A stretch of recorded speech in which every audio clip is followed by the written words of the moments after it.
And welcome back to Tablebreakers. We are doing episode, I believe it's 65 today, and this is Tablebreakers Narrative versus Simulationist versus Gamist, Part 2. My name is Bruce. Here's my Only Hands account. See how sexy it is. And here's my crew. My friend Baron G-Rock, Connell the Cigar DM, Shadow and Sun, Jaide of the Infinite Pontifications, and Kai of Saint Rant of Kai. Welcome. Hello. Hello. Howdy, folks. So, hey, Bo, how you doing, sir? Crafting Gamer, Omanal. Thank you. What's happening, Bo? Omen, everybody, hail to the chat. So, who did we leave off on what of the triad? I believe what we had left of the triad was the narrative, because we dug deep into the simulationist and Gamist, but we really didn't touch the narrative side. Okay. And I'm sorry for asking that question for some of you that just watched this. I did not. I slept since then. What?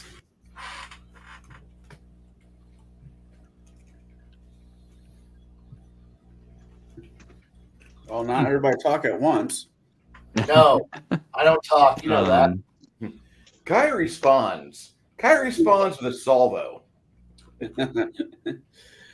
Look, yeah, that's how you're supposed to. Taste of the broadside. We don't fire warning shots. We fire everything. I like to fire spicy sedans. If you get the reference, that's cool. If you don't, go check out the Fat Electrician. But not right now. Pay attention to us. Yes. It's only not a war crime the first time. Okay, exactly. So, Baron G-Rock, what would you describe as simulationist? I mean, we kind of hit that, last week. I know. That's where just to recap. Oh, okay. Just to recap, the more of the simulationist is going to be the more of the style of play where they are in the world itself. They don't necessarily change the world; they just exist within the world.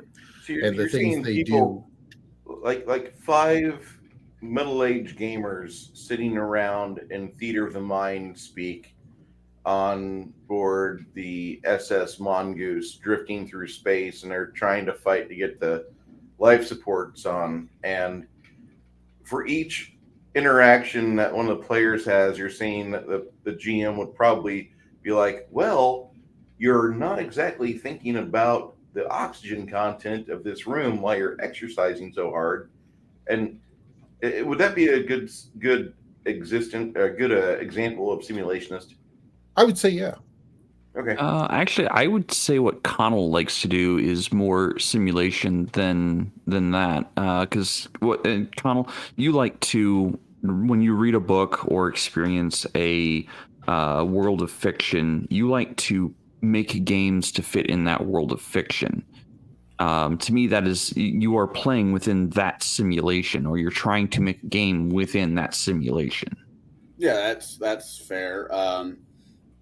I've mentioned the name probably 100 times by now. The Dresden Files has an RPG out of Fate system. There are several. Doctor Who, which I've yet to try, and I heard it's just a shit show, has another Every single one of there. them, and I've got them all. There hasn't been a good Doctor Who game yet. It's all right. But I like. I mean, it's not that I'm trying to steal from somebody else's idea. It's just I find some of these places be very interesting worlds and be fun to play inside that particular sandbox. Okay. Well, Connell, we all steal, whether we know it or not. It's impossible not to borrow from fiction or fact, fantasy, what have you. It's just the nature of the human existence. We have to do that. That's just all there is to it. Oh yeah. What were you gonna say there, Bruce? I was just going to ask, of all the Doctor Who RPGs, how would you rate the one from 1988? Well, refresh my memory because that's the small like digest version. I believe it is. Yeah, with Sylvester McCoy. Sylvester McCoy's on the cover. I think so, and it's such a trash RPG that you have to read it and do show prep, 8 hours of show prep for 1 hour of game prep, 1 hour of game time. But yeah, like I said, they all suck. That one is probably actually my least favorite. The original, excuse me, guys, the white covers, the real simplistic covers, those ones were a little more enjoyable just because of they kind of put a little bit more work into what they had to work with, if that makes any sense. It was made, I think, God, back in the 70s. So they were really just working off everything up to Tom Baker, which, as everybody knows, Tom Baker was most people's favorite, not mine, but whatever. Definitely the most popular of all the doctors. Tom Baker I has don't such a great line. understand. Hold on. Tom Baker had such a great line. What's the point of being an adult if you can't be childish every so often? Tom Baker. The Tom other Baker- part was he was most of our first doctors, because the first iteration that we got to see of the Doctor was on PBS, and typically those were the episodes that they showed. Absolutely. All right, but Well, the other thing is that Tom Baker also played the finest Elven King in the history of Dungeons and Dragons movies. He was also the bad guy in the Sinbad movie. Yeah, he was. That was almost his first gig, and that was a long Like time ago. four from the bottom of his IMDb profile, I believe. I gotta ask Kai. Kai, when I mentioned the 1988 Doctor Who RPG, what thoughts came to mind? That is an unplayable mess. I'm glad someone wrote it just so we could see what a bad RPG looked like back in the 80s. I could almost top that one with another one that would actually go with this topic. Are we talking about the more modern one that was released during the 10th Doctor's reign? No. I'm going into a different franchise when I say Dragon Ball Z RPG. All you need is D6s. Oh, and that game? No. That game was actually a playable game. I might have just had the wrong DM. You wasn't a bad DM who didn't know Dragon Ball and Dragon Ball Z at least through the Namek Saga. If you had somebody who understood how the game worked and how power levels actually function, that was an actually playable game. And you had somebody who understood how the humor and encounters worked in that thing, you could run it. I know. I played one where we played Bridge from Dragon Ball through all the cool arcs, completely independent of the actual series, but you are following the same trajectory up through King Piccolo and Piccolo Jr., and then having a little bit of downtime, and then you're moving yourself up into what would be the Saiyan Saga. The game engine still functions, because at that point you're looking at a few hundred dice you're rolling around. Not too bad, not bad at all. It's like, average power level still in the 200 to 300 range, and when you actually get to see what the game actually, how it runs, you're not rolling all 300 dice at once, because that would be like, I'm going to blow all my attack power on one I hope it works attack. No, you're spending like 10, 20, 30, 40. Most of us Warhammer players have 40, 50, 100 dice D6 running around. We do. I played goblins. So I played goblins. I can muster over 200 die 6. I play Space Orcs. I have approximately a bucket of I can roll up to 300 D6 at once, and I've done it on more occasions. The With most 66. the most amount of D6s I got from one source with the Disney Pirates dice. Because after everybody got done playing that game, Yeah. I kept the D6s. I'm like, Now, it is a rare moment where I get to go over to the dice bucket and pull out the dice bucket and go, I'm going to go kill you now. And then I roll it all and go, well, your space base still survives. Fuck you. But that's okay. That's the Green Horde firing. And I'm just the reason why I was asking that is that I want to bring some humor in here before we go into Gamist recap. And if I could have Kai recap for Gamist style of play, that'd be great. oh dear God. Just pause, go rewatch last week, and come back. You back? Okay. No, Gamist is literally sitting there reading a book or doing whatever you want to in your free time, because obviously, everyone has to move around, and well, you have encountered the 5, it doesn't matter, enemies. They are flying oozes or something and others. They have us, and don't worry, it's your turn. You may now act. I shall move 5 squares. You mean 25 feet, 5 squares.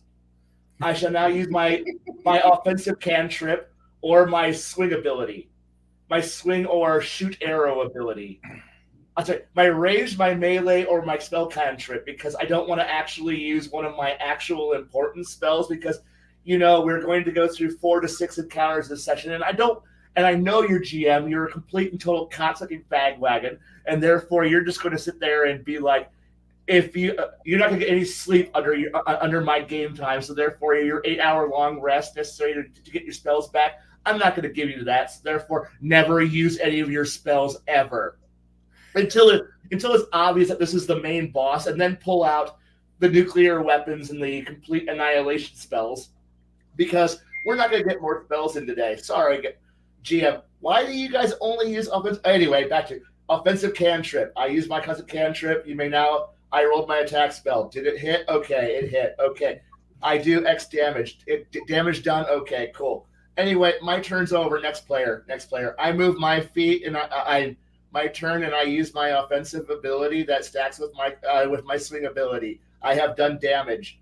Anyway, your turn. Okay, GM, you may now hit me for X amount of hit points. Healer, do something. Healer now goes, I heal. Okay, anyway, if you need me, see this cool miniature I painted? That's fantastic. Anyway, we're going to do this, 4 more times tonight? Cool. Yeah, that's Gamist right there. Because you have built your optimal combat character, and that's what you're going to do. And because the game is actually just a mere board game that you've created your own character for, and therefore you have your generic auto-use offense abilities. And if you're playing older editions, you fire crossbow, spellcaster, fire crossbow, swing mace.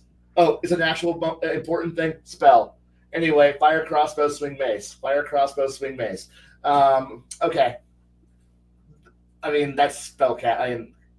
Yay. Game. We care so much about game. It's all about combat. Is it combat time? Roll initiative now. Cool.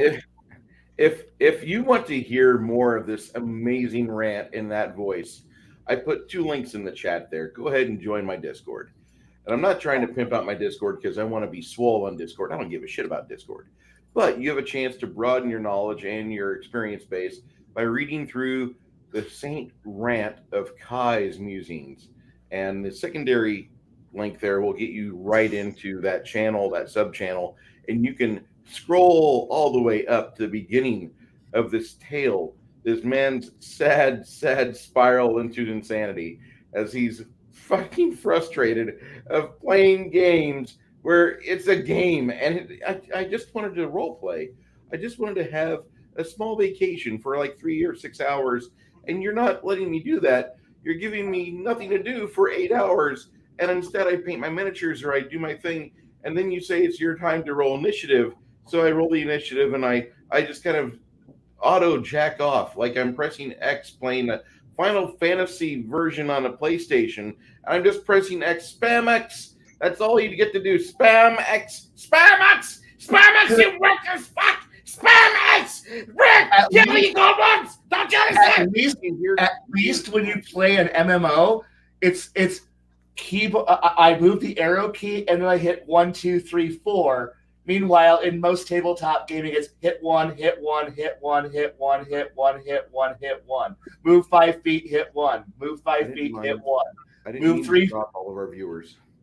I'm really sorry. I didn't mean. I'm so sorry to drop all of our viewers at once. I'm pitying the Froggemoth, wishing it was you. You bruised, poor, sensitive people. Yeah. Come back and watch. We have a fun show. Narrative gameplay. Jaide, are you ready to start? That's a no.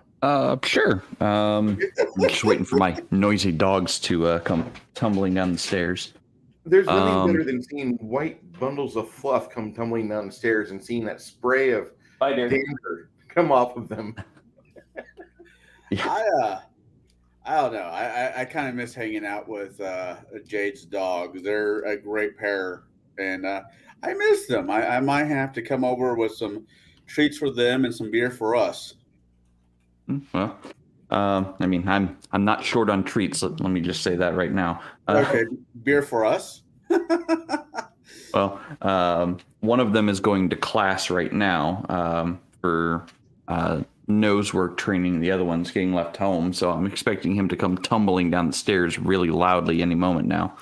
But yeah, so as far as narrative gaming goes, narrative style gaming is more about telling great stories than it is about rolling dice or making the win at the end of a session. It's also not necessarily about the sandbox that you're playing in or the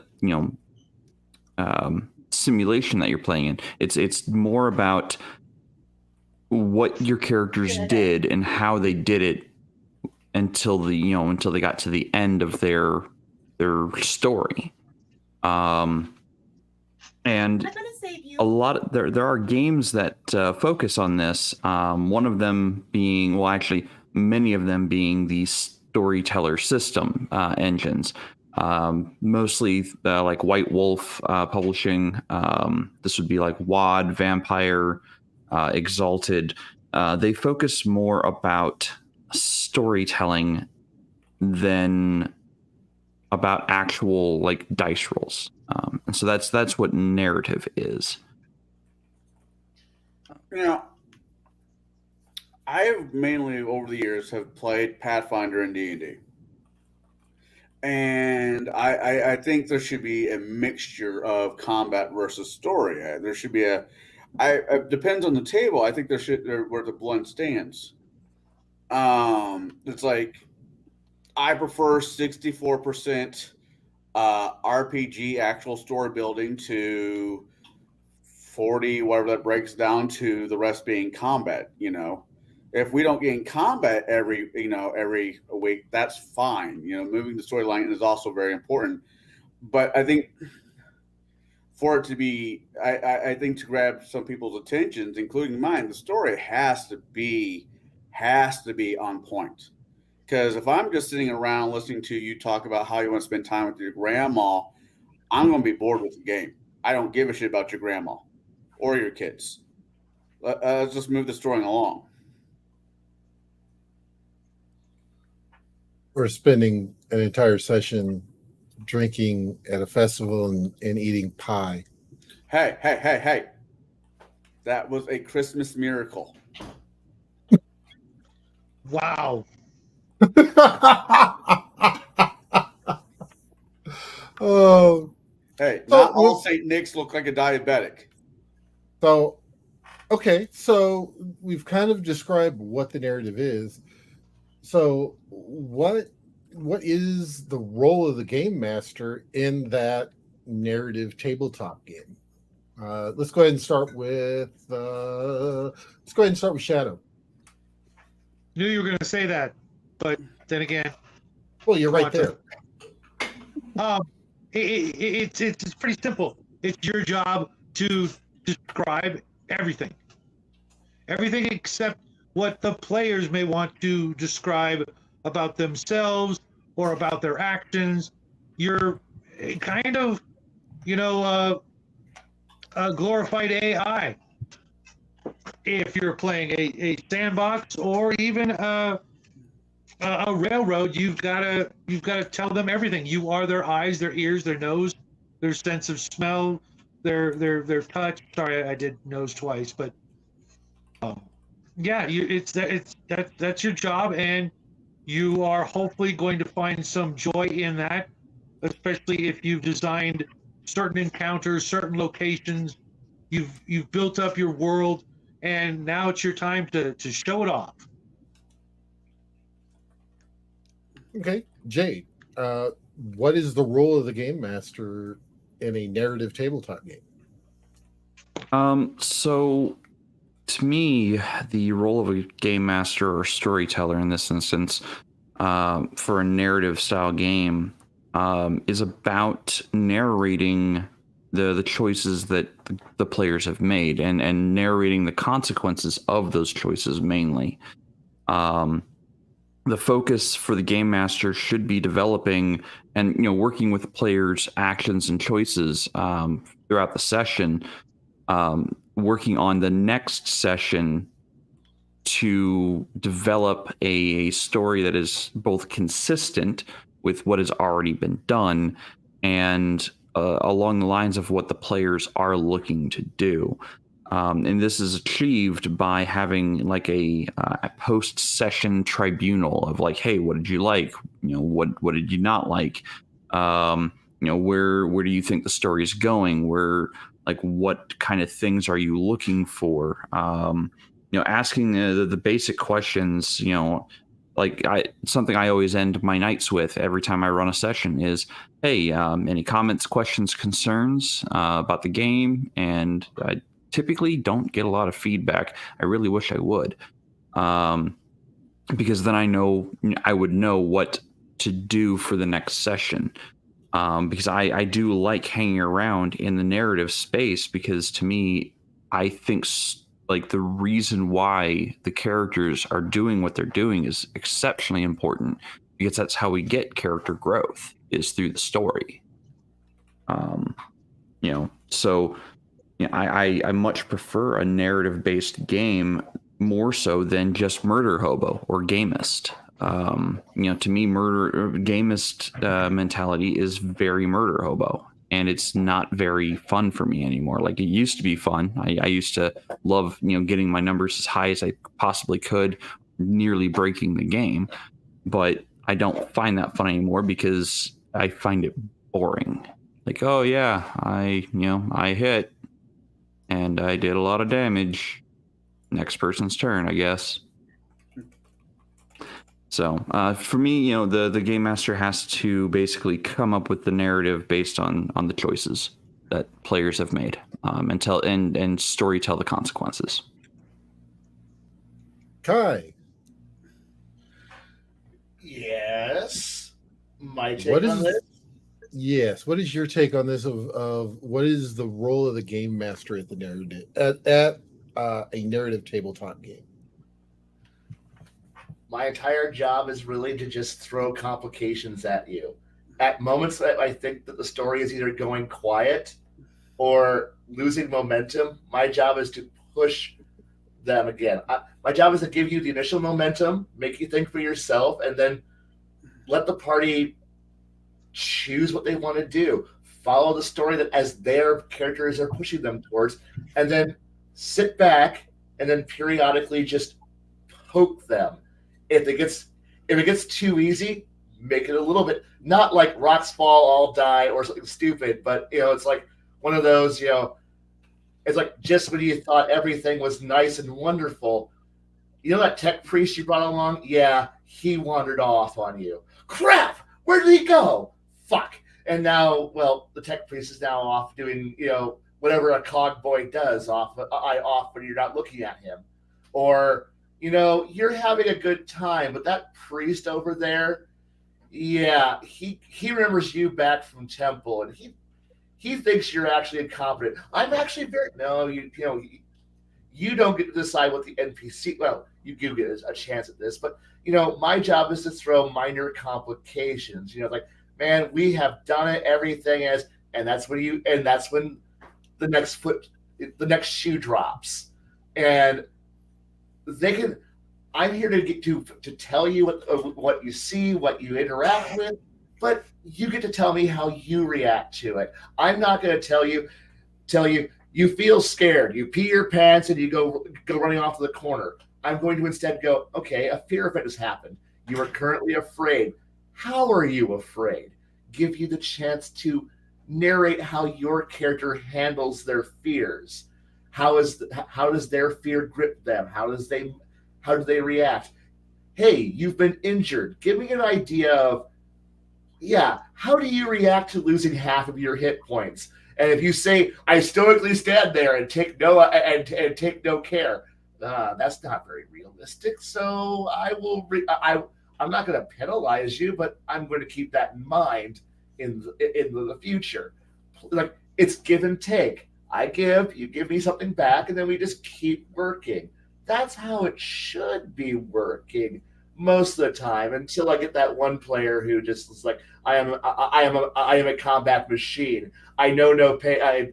It's the T-800 walking across the battlefield. At that point, you just kill it and kill it dead. But hey, most of the time, most players can react to, hey, wait, and every once in a while, I may just go, hey, what are you doing? And a player goes, you know what? I just got back from a horrifying dungeon, and I nearly died 4 times, and my clothes are all destroyed. I'm going to go over here and take a bath. You do that, and then walk around everyone else. Is everyone just relaxing? Yes. You have a nice, quiet night until then, my job kicks back in. But if the players go, I want to do something. Initiative. Congratulations. You get to have some time. Everyone else, come on. Let's go have some fun. I want to go shopping. We'll have fun. Don't worry. So you're Murphy. I'm what? You're Murphy. To some ways, yes. All right. So next on the hit parade here, Connell. What do you think is the role of the game master in a narrative tabletop game?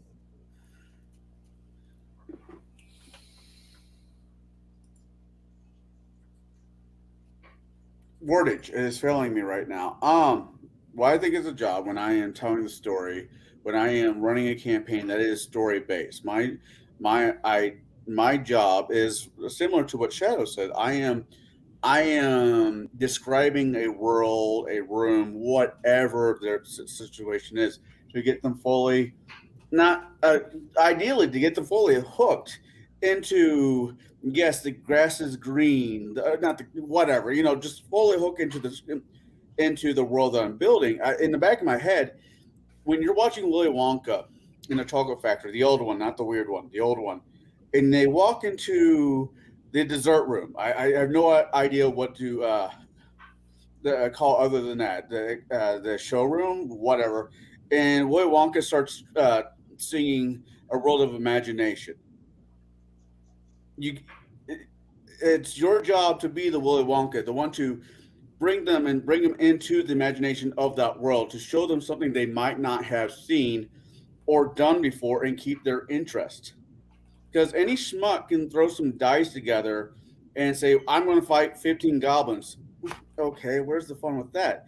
But if you get them fully hooked in the story, in the world of your imagination, using it as an example, then you have a game. Then you have a honest chance of running a game that's worth running.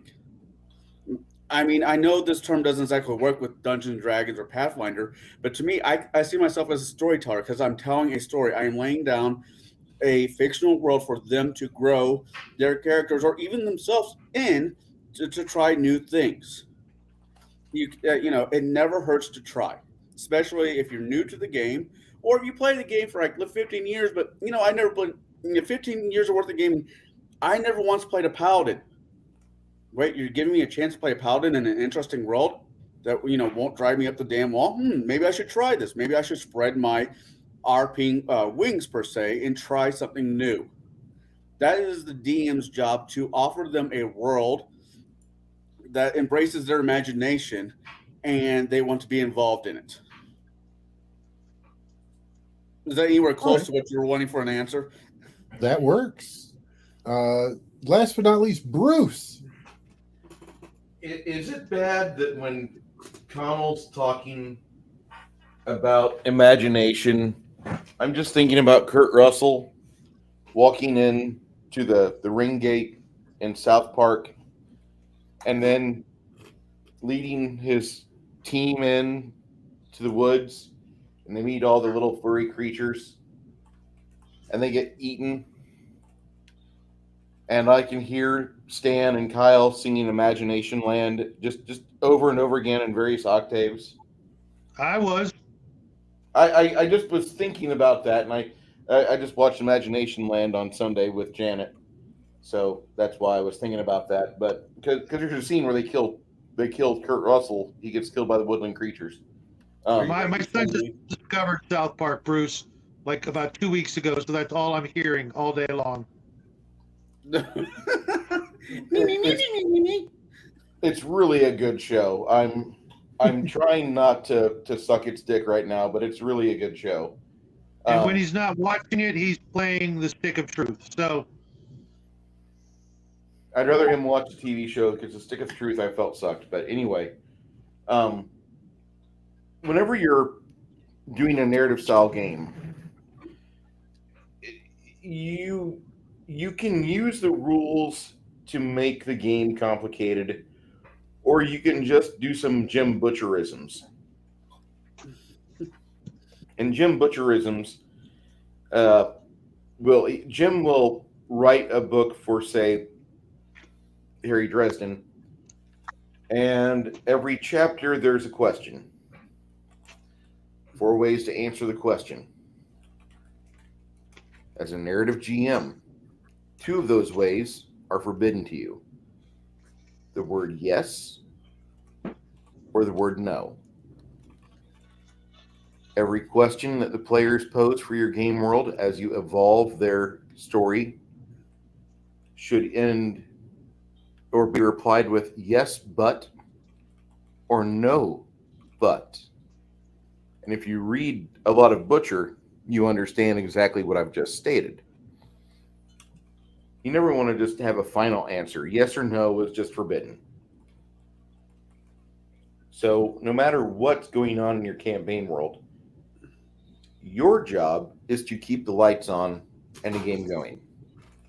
So whenever your players think they've pieced together the final relic in this conglomeration of parts, or they've found a solution to why Sarcophaga is trying to come back in Midtown LA, or they've got almost all the pieces for the skinless one as they go rattling down the iron and nickel track on the horror on the Orient Express, you have to come up with a good response. Yes, but, or no, but. That's it. There's no absolute, because if there's an absolute, then you've really just taken away their agency, their reason to continue. Don't do that. You say that, and I'm not picking fun of you, but it makes me think of Roddy Piper when it says, "When you think you have all the answers, I change the questions." And I think as a DM, that's kind of the deal. I mean, as soon as the characters think they're comfortable, you really need to change the game up. Oh no. You're not really comfortable. Oh, you're making $700 more a month? You can afford your rent? Oh, that's so cute. What are you going to go buy yourself? Oh, let's go get you a subscription to something.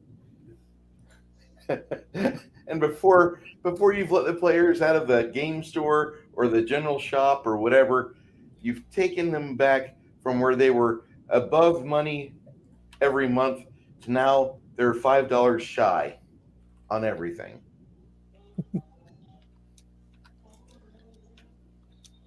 And I know that sounds like it's just a continual game of you clocking your characters, your heroes, you just hitting them with just the tips of the knuckle in their scrotum. Ow. But that's the entire job you're supposed to do. You're not supposed to be their friend. And during a narrative game, you want their story to be good. So you don't give them small stories. You give them things to really overcome. We need to find all the parts to the Skinless One's simulacra so we can control it and not the vampire.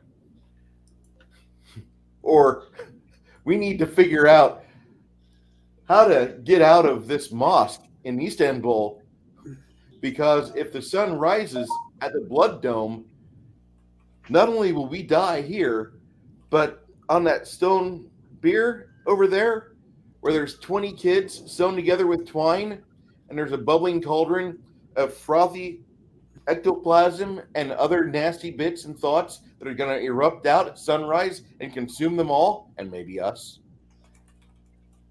You give them big things. Yes, but. No, but. Okay. Question. Since you guys have been doing this a little bit longer than I have, when I say a little bit, I'm being generous to myself and not being honest when it comes to you guys. Do you ask your players how far they're going to say you're doing a level-based game? Do you ask your characters how far they wish to pursue a certain class, or what their players' end goal is to push that story, to help push the story along, to interweave them into the world? It's like I have a player in my campaign who's playing a dwarf who's looking for his lost kingdom.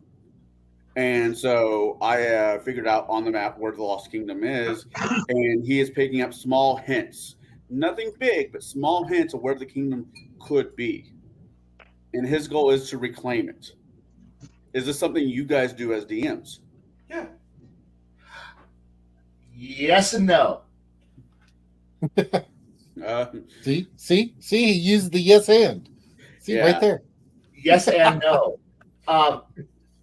First off, if a player, I actively go out of my way to actively try to subvert any player who has this is my character plot, and they have plotted it out to the end of time, and I will actively try my best to derail that train by giving them more options to go, have you thought about this thing?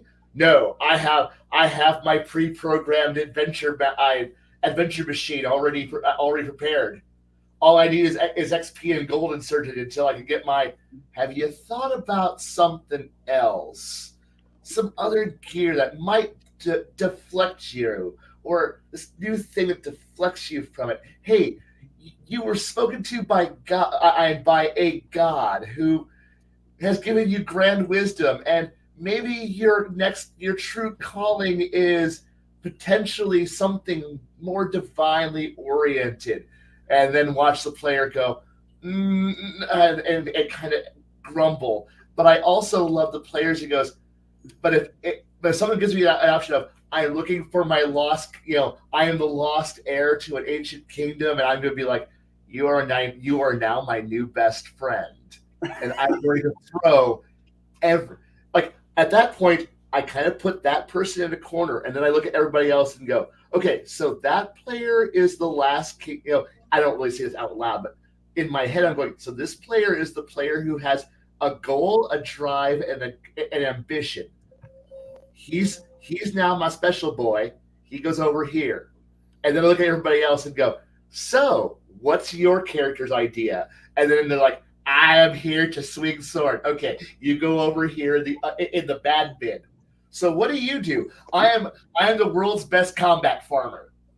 All right, tell me more. My ambition is to create the ultimate hybrid plant human. You are cool. You go in the cool bin. So what is your thing? I am a goblin, and I ride a magic pumpkin that I summon, and it breathes fire. You go in the neutral bin. I don't know about you yet. You'll figure it out. And that's how I sort through my players. And then I just kind of go, neutrals will figure out their place. And then I look at the pile of sadness known as I am a pile of combat monster stats and go, you're just here. You don't care about story. I know you don't care. You may claim you care about story, but I'm just here, and I'm looking forward to whatever. And then I'm going to take the 2 or 3 golden gems of the group and go, you are now protagonists. Everybody else is glued to you and they are all expendable. Now I will kill off protagonists because there's no such thing as plot armor, but I now know who the story revolves around and who is, well, sorry to say it, your support characters. You're going to get the best supporting actor when you die your glorious, horrible death scene. It's like, oh gosh, the veteran sergeant died in a horrible, horrible explosion of Meltifier. Oh, do you have any last words? Don't forget. I've already forgot his name. Moving on now. And we'll all cheer his death as he becomes a new character, and we continue to push the bold and brave commissar off onto the next horrible event that he doesn't want to be part of. Oh dear God! And while I leave a trail of bodies behind. Yes, story goes to the people who want it, and then I'll throw caveats to the people. And maybe once in a while, I'll periodically go back and say, "Hey, combat monster, do you still want to be part of the game, or are you just here to be a combat monster?" I'm still a combat monster. I'm following my equations. Congratulations. Continue to be useless until which point that I need you to go smash something. Everybody else, let's go have a good adventure now. Okay. What do you want to do? I want to drink. Okay, go off and drink. And bad things will happen to you. Don't worry. But don't worry. You're going to smash it because that's all you do. Smashy smash. Story. All right. Mike, Jaide. What was the original question? I don't know. I don't know. All I know is that I have 3 piles now of players. And You're right. I've got to figure out how to. It's like it's more generous than me. Like Legos, you got to stick them together. Or Good. Something. I don't know. Kai, Good centerpiece. Kai. Good centerpiece Kai? characters. Yes. What if they're a new player? Would you still treat them thus?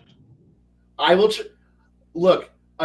New players are wonderful things because they come in with this idea that they have no idea what the game is, and it's beautiful because at that point they come in and go, because I've had this wonderful experience now of lots of new players, and the best part is when they come in and go, hey, what do you want to play? And they're like, I want to play a bard. Now describe your bard. And they're like, well, and then you kind of shape them and watch them make because they don't have this combat monster thing going on in their heads. So they don't know all the equations to create slaughterous Rex of the Fifth Legion, who's just here to obliterate all things, or they're actually here to have a fun character. So they're building an interesting concept, and you're like, you're so special. Now you've made a fun character now. And they're not the most combat effective, but they're trying, and they're usually fun, and they usually gravitate to a cool concept. And they come in as the neutral or the fun people. They're always almost neutral or fun. You rarely ever get somebody who comes in and goes, I'm brand new to the game, and all I want to do is slaughter me some gobos, and slaughter me some orcs, and murder something. Do you have any other goals? Slaughter! Treasure! And at which point you just kind of go, well, Okay, unless of course they've been gotten to by one of the other players who goes, "No, let me tell you how to build your character optimally." And then they come into the group and go, "So anyway, I was told this game's about how to move my character on the board and go kill things." And I go, "Congratulations, you go over here into the support character bin." Because there's always good characters who could become good, and well, I know you're here that at the key moment you'll fire the multi-melta into the boss and obliterate it. Until then, you really don't do anything. I understand. And you just kind of move on. And like, you know that if it comes time to combat, you just go, "Hey, combat guys, handle the problem." And if you can just let everybody else just have fun playing characters who are doing interesting things, knowing fun people, causing problems. By God, if you give me a player who will cause problems more often than they solve problems, oh my God, treasure that player.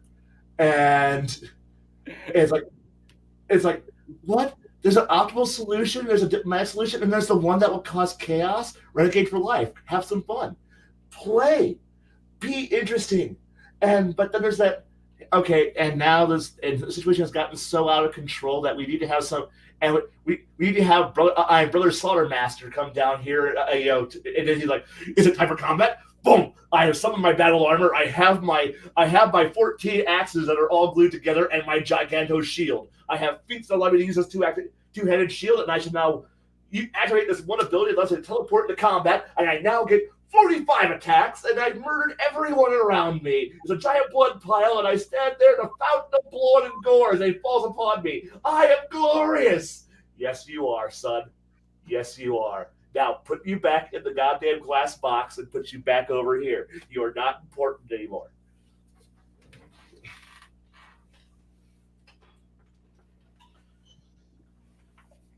Kai, you're a Yes. goddamn genius. Sometimes. Okay. Okay. What would be the main reason? I'm going to start with Shadow on this one because I just want to ask this out to everybody here. We've been gaming at least for 10 years. It's no longer a new thing for us. So, what would be the super appeal, starting with Shadow, to run a game with a narrative mindset? Well, always from the very beginning to the very end, it should be to seek out new experiences, whether it be playing a new character, exploring a new world, whatever the players desire most, we should, in my opinion, try to give them a chance at experiencing that. We made a world or a universe or a galaxy or what have you. Show it off and see where the players go with it. That's our main thing, or at least for me, the whole world building, making new worlds that no one else has made. Show people why my world is different than all the other worlds people have gamed or experienced, whether it be TV, movies, books, comic books, whatever. Show them why you are the best GM. Give them those experiences that they're going to want to share with complete strangers. Okay. Chimerian. One would say to boldly go. Yeah, I You was know trying what to has gone avoid that. before. I realized what it sounded like, and I tried to avoid it. Yeah, we all of us heard you starting to read off to seek out new life. New life, new civilizations. To Hey, boldly Just go. too much hanging out Where- with Donner, I guess. My leg just fell asleep. Okay, so anyway, the question was about why I should do narrative games. Yeah, I want to know why would you of all the gaming styles you would want to do, what would be a reason that Chimerian, Saint Rant of Chimerian, Yes. why would he do that? Because I want to see how people. Honestly, I run it because I want to see how people react to a situation. I don't want a canned optimal or worst result, because when you play through life or read a story or go through think about things, there's no optimal choice. This isn't a choose your own adventure where it's like, do you go right, turn to page 86, turn left, turn to page 12, go straight, turn to page 14. You don't have that option. It's simply, okay, it's snowstorm. You have this thing. How do you react? Now the story can evolve there. You can have a few moments of going, oh shoot, now my character may or may not have this effect happen, and you think about this so therefore, plus I get to have a chance of having some nice interactive action reaction and events that come out from that from those actions.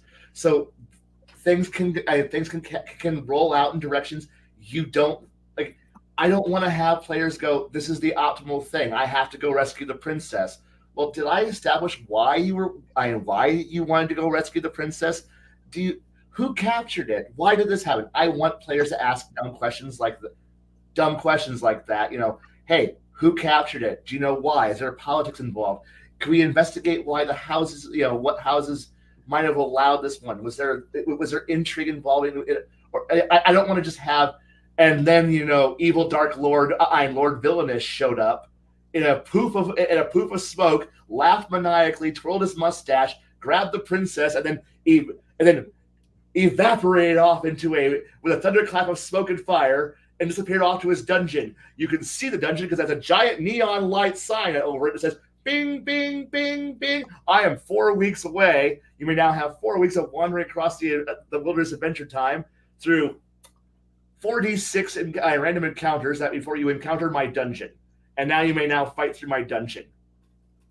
No, I don't want to do that. I really don't want to do that because, well, that's kind of, at that point, wow, I have all these cool ideas, all these cool goals, and everyone has their goals, their own intent. Like, because I'm sorry, how often do we go through our lives and suddenly there's an explosion? How do you react to the explosion? Well, do you go running towards the explosion because that's how you were trained? That's your initial, I'm a good person, or I was trained to run towards the fire. Good. You're a hero. Go be a hero. I don't want to just simply be, you went to the job board. Sorry, you were summoned by Lord Good Guy to go retrieve Princess Plot Device from Lord Bad Guy, who's over there in Dungeon of Evil Things. And along the way, you must reassemble the rod of 14 bad parts that will do evil things. I mean, no. But there's the spider demons. Right. And I can introduce the spider demons in a much more interesting way. But there's spider demons along the way, and along the way you'll encounter the elves who are slightly bad and dark-skinned, and who may or may not engage in acts that we can't talk about anymore on YouTube.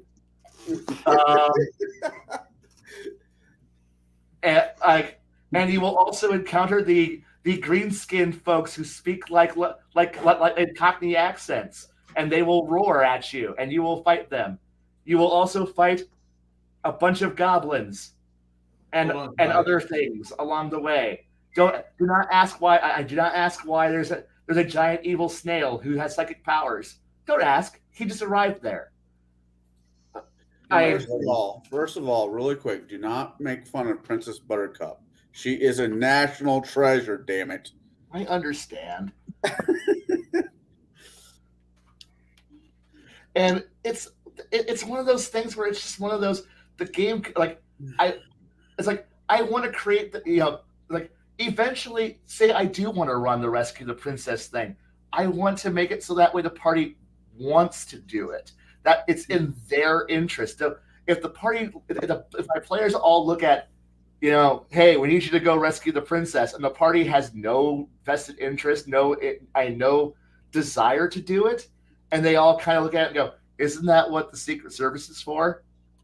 You know, don't they have an army of trained guards and elite? You know, because all of us GMs are all a bunch of hacks, so we're like, and that's when the super duper leather-clad spy master walks out of the shadows and blackmails you all into do it, and they're ultra elite badass super retired level 20 adventure badass Captain the Guard shows up, and he's like, I'm like, and at that point, you're like, why do you need a group of level 3 to 6 dweebs to go on this epic quest when obviously you have a party of level 20 badasses right the fuck here in the castle? Because you're a lame GM, and unless you use utter blackmail and threats of violence to make them comply, you can't get your party to do anything. I mean, your party might go, you're a bunch of really cool badasses. Why don't you go rescue your daughter? We're busy with what? Tea time?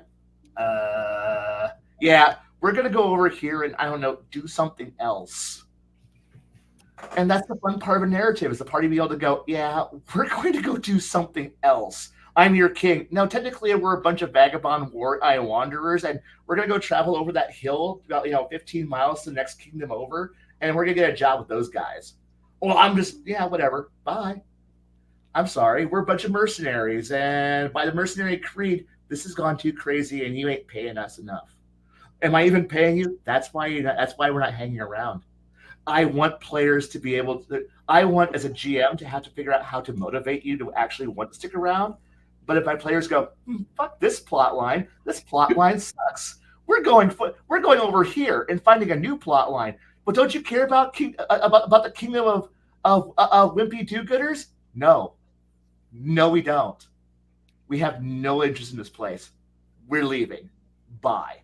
And I'm gonna be like, but okay, cool. And then I can run things that way. But yeah, most GMs don't put that much thought into it. So yeah. That's one thing that most of these GMs just don't understand. I'm telling you what, Kai. One time I was sitting on the DM screen and I was telling the players, "You've entered the Monsanto courtyard. Now let's go up there and talk to the director of agriculture." And the director of agriculture said, "What are we actually? Are we actually going? I'm going to fight an anarcho-libertarian campaign where we bring up the government? Fuck yes! I love for this one. Here's your cart.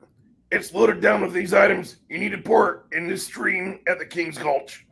All right, let's go. Experiment on these frogs." Fantastic. Because now I'm playing an evil campaign. I'm part of the evil empire. All right, let's do this one. I'm sorry. I would love to have him run a campaign for me. Bruce? No, Alex Jones. I was about to say that can be easily arranged. It's happening this Saturday, actually. Unfortunately, I work, and I don't want you guys sitting around for 3 hours waiting for me to get off work. No thanks. Well, considering how most of our games go, you might still be in the very beginning of it. Yeah, we might still be in the opening crawl. Before the opening credits start, there's the crawl. And you might get in there, like the crack of 9 at night, and we're just now getting started with the main quest. Wow. No thanks. Okay. Jan's already got us threatened by, Facebook, YouTube to have to be moved over to Tumblr, Pornhub, or Rumble by that point. I tell you what, I wasn't really good friends with Mindy. Like she's an acquaintance of mine. Having Mindy and Janet in the party is all the reason you guys need to go be there, because those two girls are trouble. Well, Janet's I really just I would love to run a campaign as Alex Jones. Hell, I'd run a campaign of Conspiracy X for you, Kai. Yeah. I'd find an old Lester W. Smith game, and I'd run it. Oh yeah, because that's what you're supposed to do for the people you love. So I mean, I'm just saying, like that's. If we ever get time. Yeah, if we ever get time, man. When we retire, Yeah, if I when don't we all die of a retire, coronary from all these delicious breakfast tacos. we will do a fantastic campaign that will just literally be Alex Jones meets Coast to Coast AM and every other weird ass thing, and just run it this way. Most of the world has no idea how batshit fucking crazy the world really is, how cloud world it actually is. It's like, no, we gotta make the whole fucking world up. Don't you understand the hexagons on Saturn are actually powering this shit? Yes. What do you mean we actually have a visual on the hexagon at the North Pole? What do you mean? Wait, what do you mean we're in Hopkinsville, Kentucky? That's where the goblins are. Fuck. Haven't you seen the map with that overlays where all the caves and where all the disappearances happen? There's a connection there. There's a connection there. David Politis will help you. I know. I'm very familiar with David Politis and his amazing Bigfoot sighting website, which overlays with the caves, which overlays with the missing persons 411. Sorry. Anyway, we're sorry. We diverted off topic. Oh no. Shadow was getting ready to jump in and start talking about the incidents at Mount Shasta with the fairies, and then you had the lizard man sightings over there, just not too far away from the base of Mount Shasta, and the UFO that disappeared to the side of a mountain on video with Jimmy Church one time. My bad. Did I? Are we going there? My bad. Okay, so narrative play. Connell. You know what I do on my off time there, Bruce. You know it too well. I do it too. I'm sadly doing all this now. I'm rooting for Hecklefish Well, to kill off fucking AJ, okay? My bad. They're the same guy. Yeah, I know. Connell, drink that fucker down, buddy. I'm going to ask you, okay, you have 6 new people at your table. And from 2 of them, you're getting flags that they want to play a narrative game. All right. Go. So 6 new people, right? I asked them first of all, I asked them what their interests are. What are they interested in? What kind of literature? Because a good DM is a well-read DM. Oops. Now, once I have a general idea of what their stick is, and they don't all want to play a bunch of red caps and human suits, I will pick literature that I'm sure that most of them haven't read. Let's go with Jim Butcher. But I dial it back. It's not modern day. Wait, hold on. Kids nowadays are picking up Jim Butcher. That's exactly the point. You run literature if you're going to do that they don't know. So I'm going to go with Jim Butcher. But I'm going to dial it back. I'm going to go in the maybe in the era when the White Council, for those who know what I'm talking about, was created. And run a campaign or roughly around that, centering around the Fae and the magic users and the good people, wanting to make a council that will protect humans for the things that bump in the dark. And I will use concepts from other literature out there that will grab my player's attention. The idea to me is that you're writing a book. You're writing your own story. Yes, you're using somebody else's world. That it happens. But you're adding your own twist, your own stories to that world. Because you read enough of the Dresden books, there is nothing before Dresden. I mean, yes, there is stuff, but there's nothing out there. There's not really anything out there. Yeah, there's Zelazny. Well, I'm not well read in him as of yet. You will be. But I'm using what I know. I'm using what I know. So you start building onto a history, a storyline that is in a narration type story book that literature that you enjoy, making sure the players are the POV characters that they want to be. And you're just writing a great epic story. To me, that's how you do narrated play. I could be wrong though.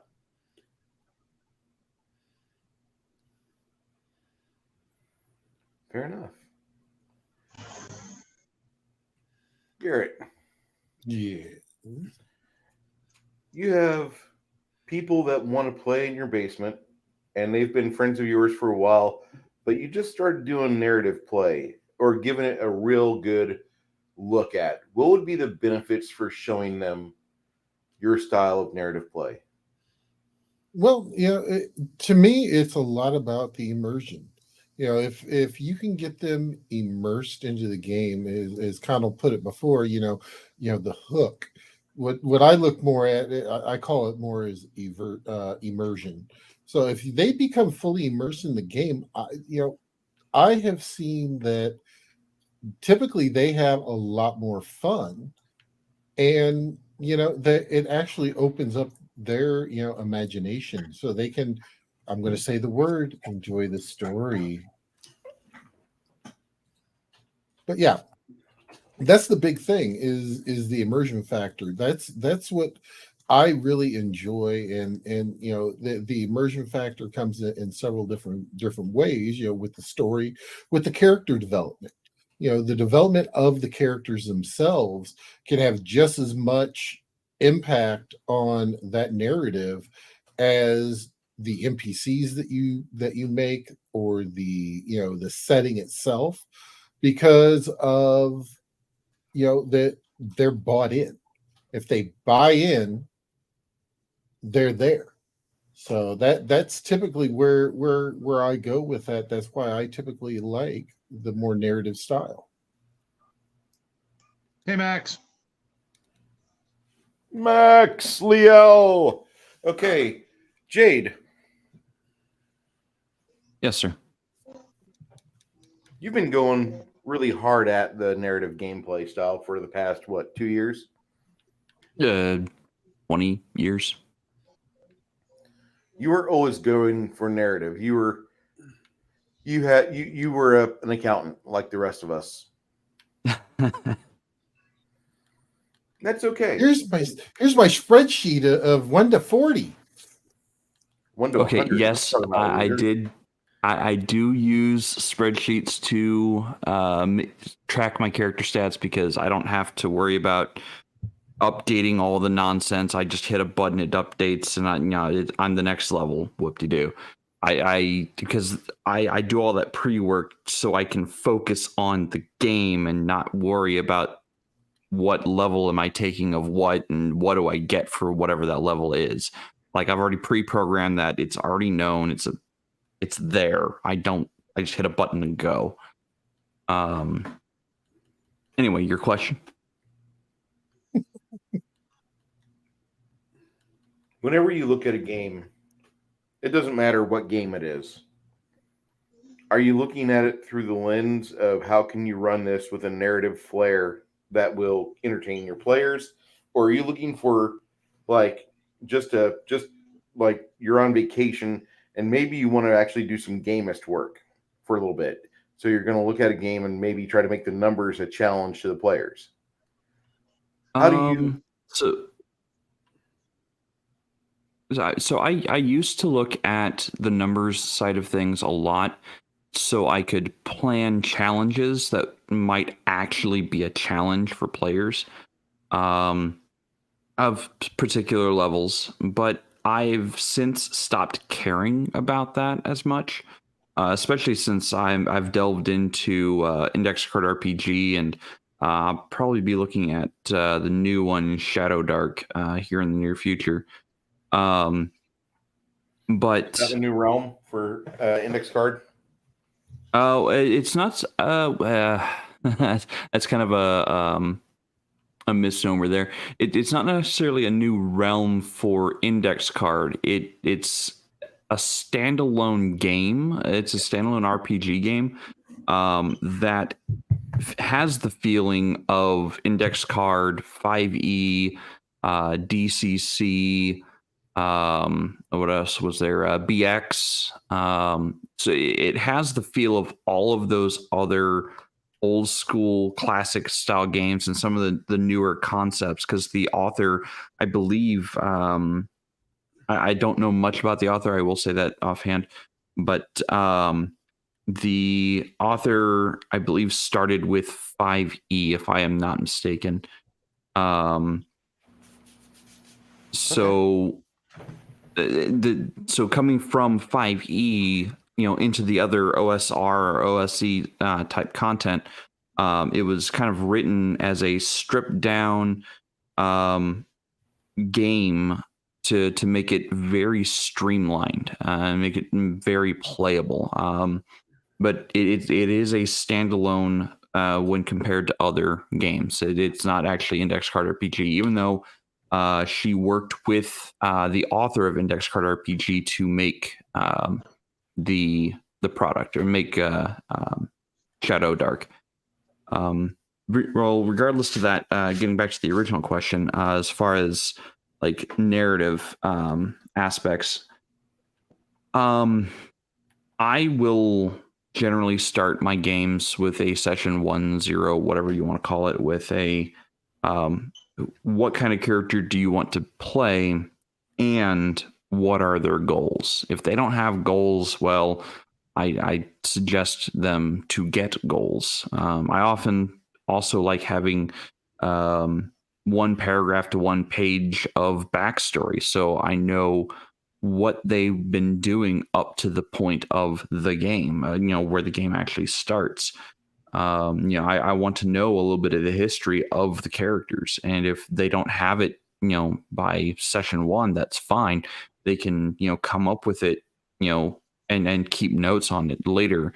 And I will pull from a player's backstory, the character's backstory. I will pull nuggets of information out of those backstories and implement them into the main story of the game. I'll actually pull seeds out of their past and be like, okay, what can I use? How can I use it? And, because not only does it hook specifically that character, it immerses that player into the game, knowing that I pulled stuff from them into the game that they are playing. I'm pulling their narrative into my world. And I'm having them, run through stuff that they've already preset up for me. I didn't have to do a lot of extra lifting or thinking on it. It's just there. So why not use it? Your players are presumably very creative to be playing, in the game.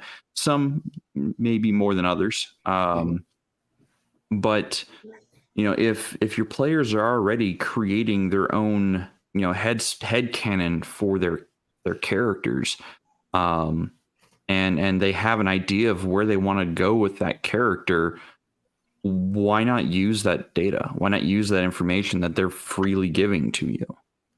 I think it would just make the game more immersive and more fun to play, because then they have a personal stake in the game, and that's how I like to use. We've not exactly said this, but you're the first one that's actually hit that nail on the head squarely today. About having personal stake in it. Yeah, you got to make it personal for the players. Why would their character really want to get involved with these items here, with this quest? Right. And that's why I do try to tie things to the character backgrounds. Like Baron over here, he's played at my table. He had an android. We were playing Starfinder, the very first module set of Starfinder, and he had an android. He set it up with amnesia. So I'm like, okay, so you're giving me free reign to do whatever I want. Awesome. I will work with this.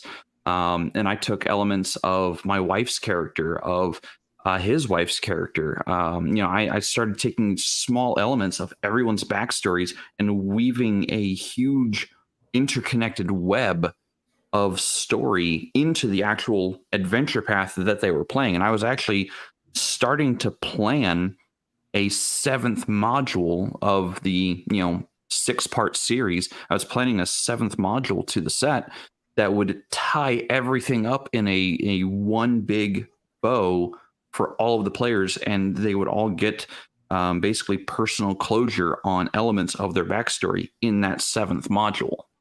Unfortunately, the game fell apart because the adventure path was not the best. I'll be the first to admit that.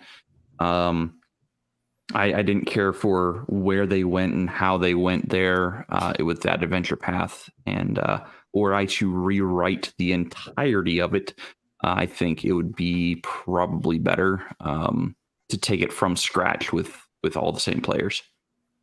Okay.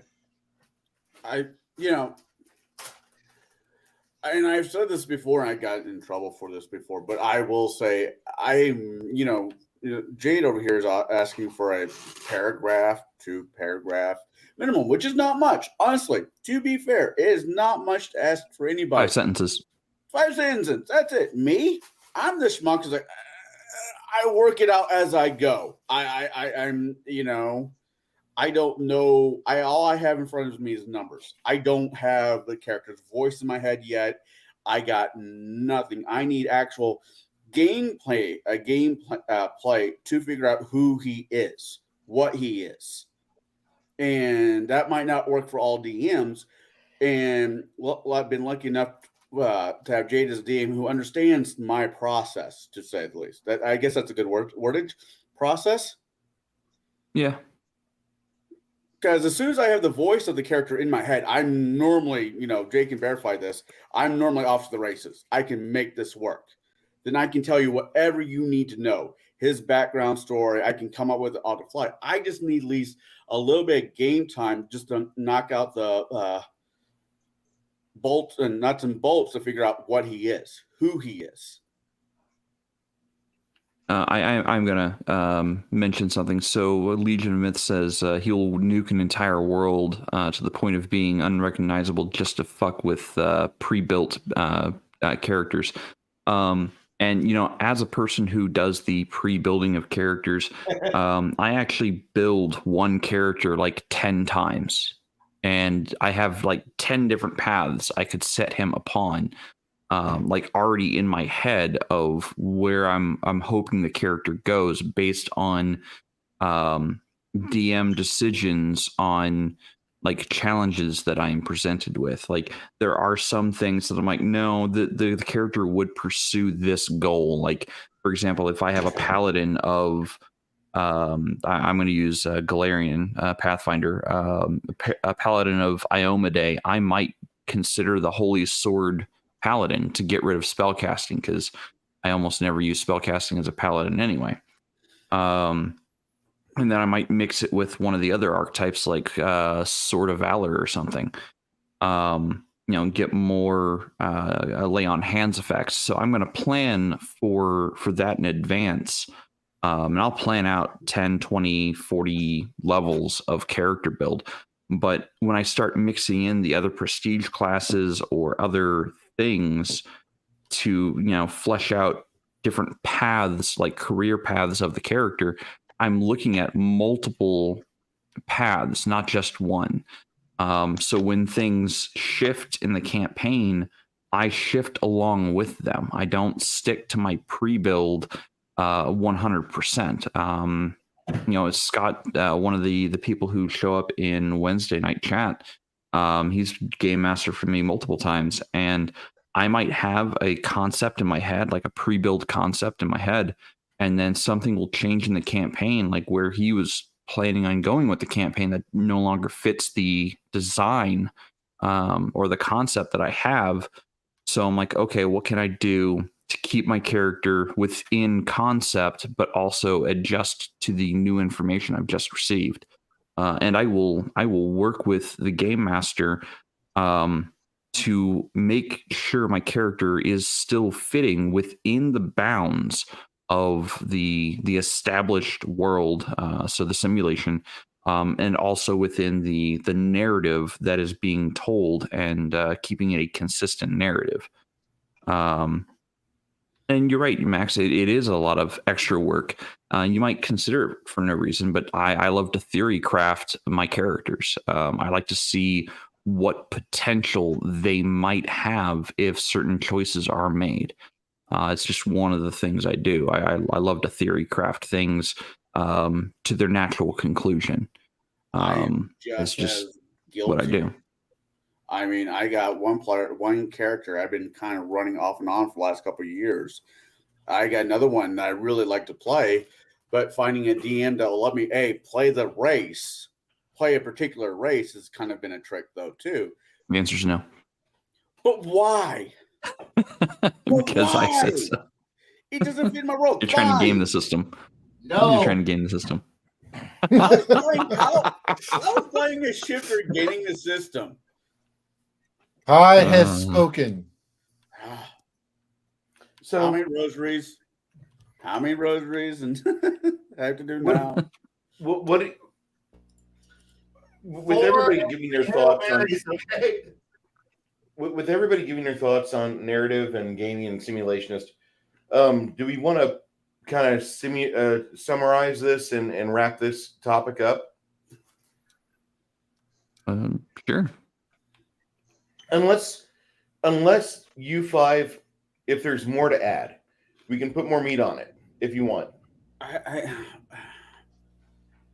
I mean, I think everybody's basically done their point of view on the topic.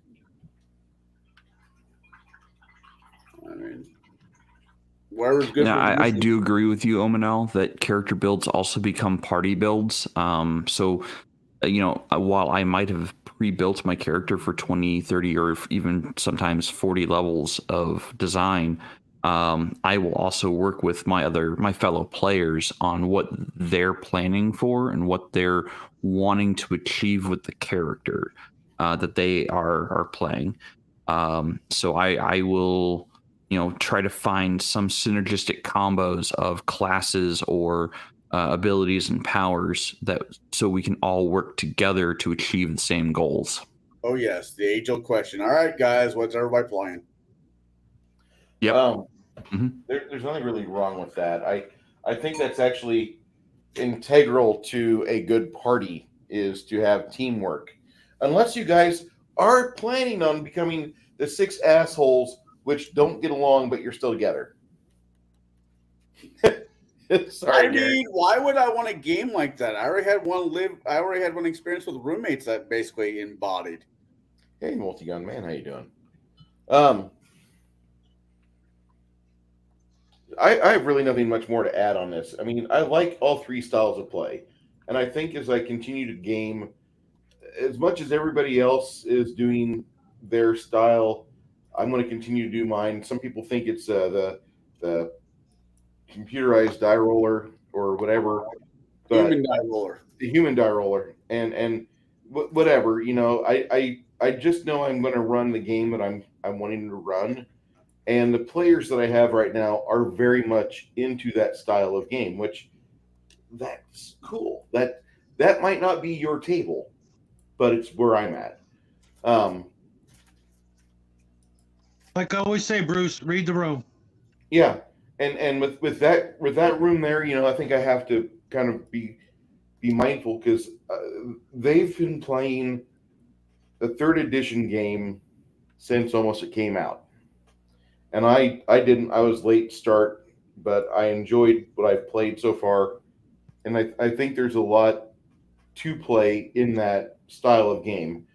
I recognize though that style of game is much more crunchy and Gamist just by its design. Now, there is no one at the current moment in this panel that I would not sit down and try to see what they're like as DMs. I mean, more than just one shot. Bruce and Jaide, I've been at your tables multiple times. I can't wait to find a weekend where I could jump into Baron's campaign, or if he decides to run another Exalted longer than a one shot. You'd have to give up on Bruce's. Actually, my Saturdays are now completely booked up, so I'm just screwed. Fuck. How did this happen? This is a great problem to have. If you guys want to look at this, I just got one character finished. And all right. Be gone, Fredermuff. Okay. So basically, what I did for this character here, this is just on a. This is what I'm going to share in our Discord for next week. This is going to be the skilled individual.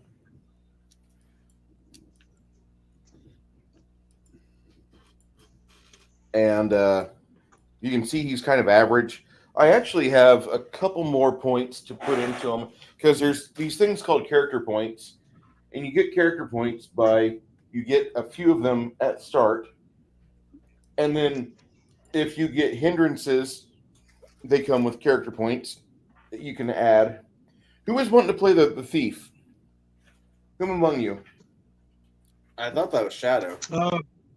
Yeah, me or I think Connell's running a magic user, and I don't know what anybody else. Okay. So Shadow, you've got basically 2.25 ability score points you can put into your 6 stats here. What would you like to add into? Strength, dexterity, intelligence goes into not only Honestly, skill. I can't. Hold on. Let me put on some glasses because I can't read anything except the stats themselves. Shadow, are you saying you're getting old? Your eyes are No, just I'm not what they saying used I've to got a be? tiny little. I have a tiny little screen that I can't see shit on. I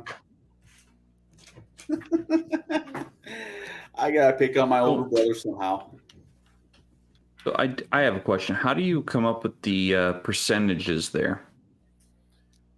Basically, I'm stats? just going back through Pathfinder or 3.0, 3x, and converting everything by 5. Multiply by 5. Okay. Oh, okay.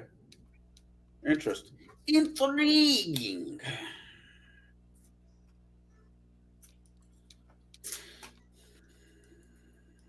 I'd probably put them both into intelligence. Okay. You're a rogue. You don't need intelligence. Intelligence also raises your to hit. Oh wow. Cool. Because you're smart enough not to be there. No, actually, it's kind of like an anatomist's ability. It's just everybody. If you have a high intelligence, you have a better to hit. It's a one-time bonus. Interesting. Max asked, "How's 14 times 5? 99. What are you talking about, Max? That wasn't Max. That was on Dex. Dexterity? It was. No. These are percentile points. Okay. What that means is that if he goes up another level, guaranteed that 99 rolls over to 15 double odd. Oh yeah. Okay. And I'm debating on just taking these off the character sheet and keep them as a GM record, because really it's not something that the players are in control of. It's just when you level up little by little, your character increases as he moves on. Hey, climbing that mountain, how you doing? Active defense basically is your armor class. So that would be like a 15 right there. Is it a rollover or under? Rollover system. Everything you see here, this is anything I have written down percentage-wise, you add to your D percentile roll. Oh no, not a rollover. Jay, Yeah. what are you gonna do? Fail. Just flail at the screen wildly and hope for the best.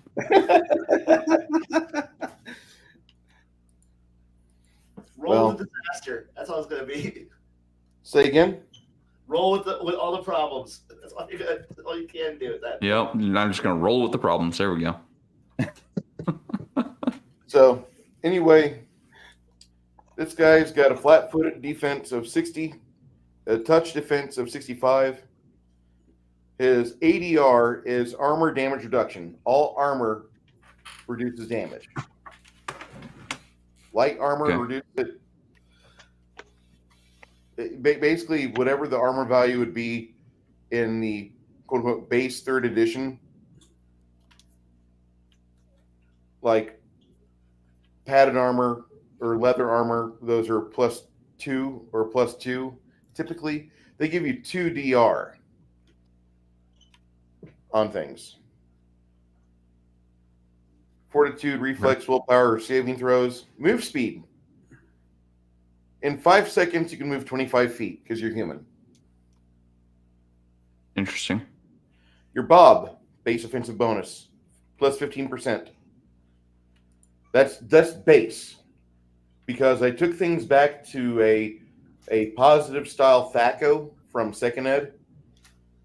And so fighters go up 5% every level. Thieves go up. On their even levels, they will actually promote by 5%. Priest types go up 10% every 3 levels. And wizards go up 5% every 3 levels. Finesse trains just mean that you know how to use light weapons with your dexterity modifier, not your strength modifier. And basically, you don't get the hit modifiers from strength. It's your hit modifier, if you're using a non-finesse item, it's your intelligence bonus, and that's it. Strength only figures into your damage. Okay, so strength is part of damage. Okay. Yeah, that's your damage, and that's your encumbrance. Okay. Evasion, same thing as a Pathfinder or 3.0.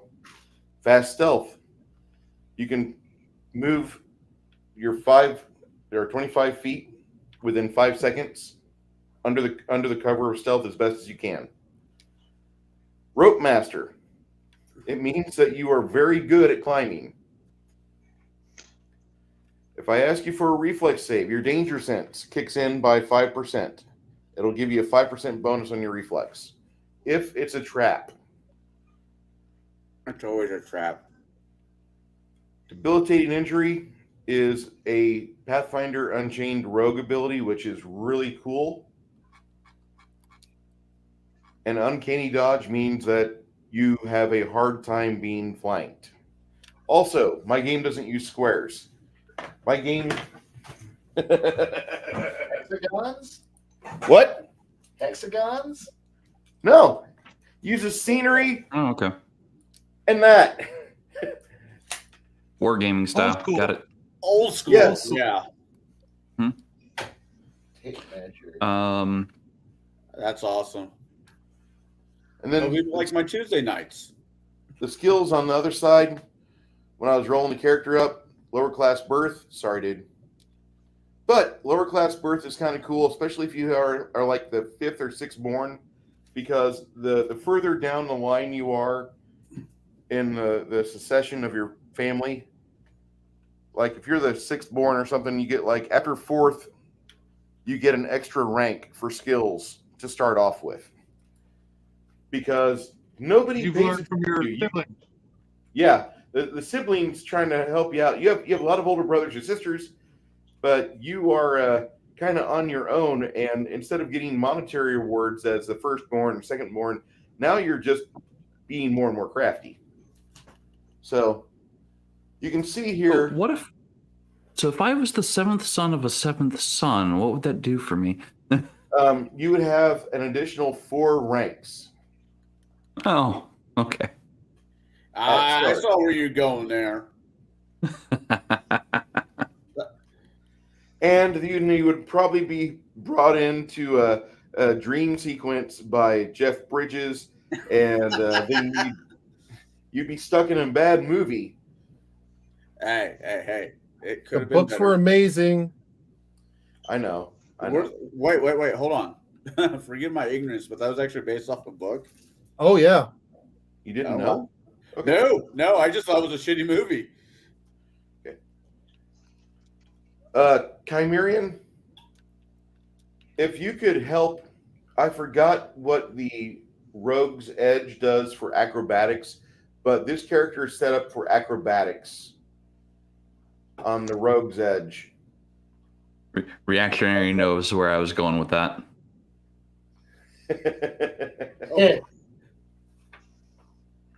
Anyway, I'll be doing the magic user and the bard next over the course of the week, and I'll be putting those on Discord.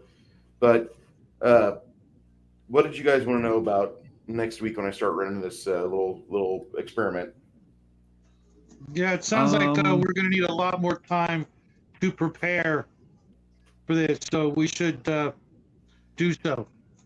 Schedule some times to do that.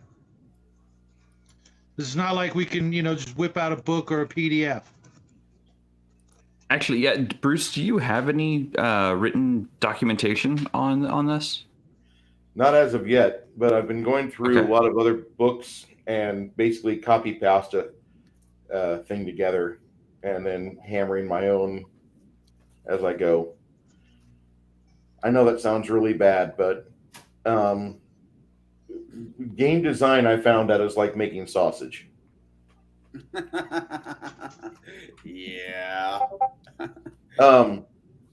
It's I want to just do a basic version first. The first 10 levels with those 5 classes, the 5 food groups. Are we coming in at a particular level?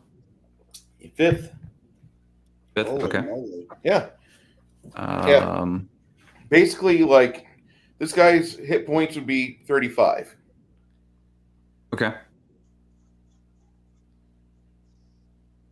How much does a longsword do? Damage-wise? Yeah. Die 8. Yeah. Okay. Yeah, basically, I'm copying, like, I even have it in the design document right now. If in case a question exists, see the SRD for Pathfinder. Okay. Okay. So But for a few changes, initiative is done differently. Like, for initiative, say there's the party, and then there is monster. Well, these guys, we're kind of going, standard so far. Sounds all right. He's rolling initiative for the party because you guys don't have the party yet. Just doing this, okay. Those guys roll their initiative die. He's a large creature.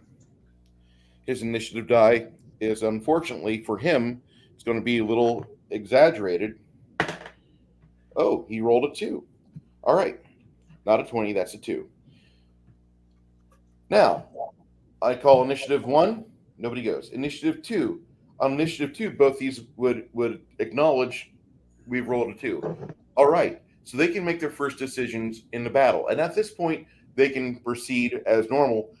On initiative 7, she will be moving herself 5 inches away from this thing to put the party between this thing and her. Why initiative 7? What? On 7? So they would act on initiative 2 and 7? What? No, on initiative 2, she declares. Oh, okay. Okay, so, I see how it's going. Okay. Yeah. She declares. And then he declares, I'm going to charge, which that is going to put him at initiative 11. Because his charging and attack is a 9. Okay? Well, on initiative 4, the bard says, I'm going to back up an inch as part of any other action. You can do that, except for movement. But I'm also going to start strumming my harp and try to cast an entangling spell on him. That will take place on 9. So on 9, before he gets a chance to go, he has to suddenly roll a freaking save. And he rolled an 2. Almost a complete and total failure, but that's all right. He doesn't have the fortitude or the willpower to overcome the entangling spell, and his legs are netted up. So now, whenever his initiative comes from movement, it's not going to go off the way he wants. he's going to be very hampered. On initiative 6, he will declare that he will actually use a short bow on him, and short bow speed is going to put him at initiative 14. Yes, rolling low on initiative is better. Now, when these characters have their actions done, they declare their next action after they resolve that action that they just did. So instead of rolling initiative every round, I'm counting up 6, 7, 8, 9. And they continue like that. These are seconds. So I got a question for you. So based on this, based on what they roll, how do they know what to add to their roll to determine when their declaration happens? Where's that at? Speed. Speed? Yep. Okay. Oh, weapon speed, bow. Okay, short bow. Okay. And for, just so you understand, I'm borrowing the initiative speeds from the 5th edition Hackmasters for the weapons, because 5th edition Hackmasters. Okay, I will try to find that chart. It's not my favorite game of all time by any means. There's a lot of things I don't like about it. Kai would absolutely hate it because it never once broaches you at your peak. Instead, it is a game from like the lowly 0 getting to journeyman possible hero. Dirt Farmer 2.0. And yeah, you're dirt farmers. It's Mud Sword. But Hackmaster 5e has an amazing initiative system where you declare upon the resolution of your last action. And initiative just continues. Okay. It reminds me of some of the Final Fantasy battle system. Now you truly are talking Greek to me. Okay, just so you're aware, when you're playing some of the Final Fantasy games online, you would resolve your action, and then you'd go to declaration of your next initiative. Gotcha. And that's all it is. Oh. Mm-hmm. Everything has a time factor. Spells have their own time factor. Also, I might add that this game has exploding die damage. And this character, by the way, is a specialist with a dagger. He's skilled, so he does a d6 damage instead of a d4. What that means is that, say, said thief goes up to this ogre, and he hits. Well, he rolls an initiative. If he rolls a 6, what he does is he grabs another d6 and rolls it -1. So that actually would be a 2. Any damage roll, that's how that resolves. No reactionary principle gaming with Max Boyven. Stats do not impact initiative. Dexterity, no wisdom. Maybe charisma, because being a friendly person will keep you out of combat. But initiative typically starts once the from one side, hostilities will start. And once the initial ambush or the first attack goes off, then everybody else gets to roll.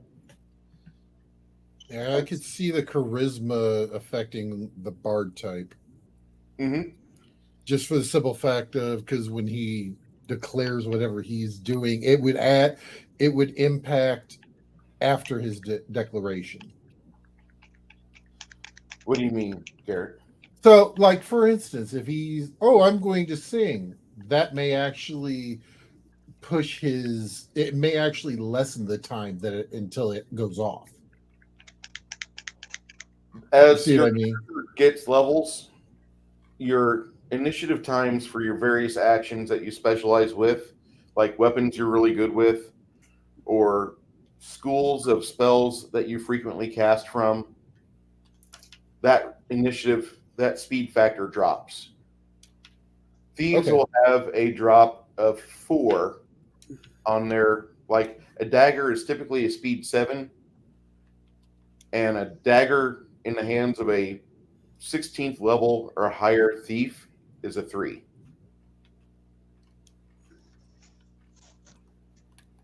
Because they know what they're doing. Mm-hmm. Fighters at level 20, they get a -4 on their speed factor for attacking. Your move speed really doesn't change much. The move initiative time. What? So if I was playing that rogue and I decided to move 25 feet or 25 is that feet, inches? What is that? Yeah, 25 feet. 1 inch equals 5 feet. Okay, so if I was to move 5 inches, that would take 5 initiative counts, correct? To get that distance? Yeah, it would resolve all at once, because otherwise then you have people like initiative 6, initiative 7, and I don't want to do that. We could. Okay. I'm not wanting to do that. Okay. Because then you have things where, like, well, the large characters actually move 10 feet every second. No, shut up. Stop it. I don't want to do that. Okay. I'm just trying to make sure I understand the initiative count up and the speed things. Yeah. And say, like, if you're playing that thief and you decide that you and the monk are going to flank said individual, the old style of 3rd edition, oh, I have a flanking buddy. Do I get precision damage? Yep. Oh, cool. Precision damage, actually, for 5th level skilled rogue or skilled character, you'd roll 3d6. But if you roll a 6 on your precision die, then you are inviting another die to the party. Now, also, I might add that the precision damage, or any time you have the die explosion, that also goes up for healing die as well. Nice. And so far, I haven't written a lot of the spells yet. I've just gotten about maybe 30 spells down for cleric and about 35 for magic user. But most of the spells I'm using are basically D8s or D6s. Okay. For one shot, you don't need a whole lot right up front. So the one thing in the Bible I'm not going to do. This is you're always going to be using these for your checks. These are never going to be initiative die. These are never going to be damage die. That way, we don't have to worry about things. It's kind of like what they did with the D20 and the D20 engine. You never saw a D20 used for anything more than saving throws, attack rolls, skill checks, etc.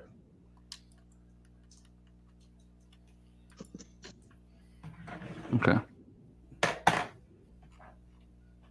And these dice roll like shit, by the way.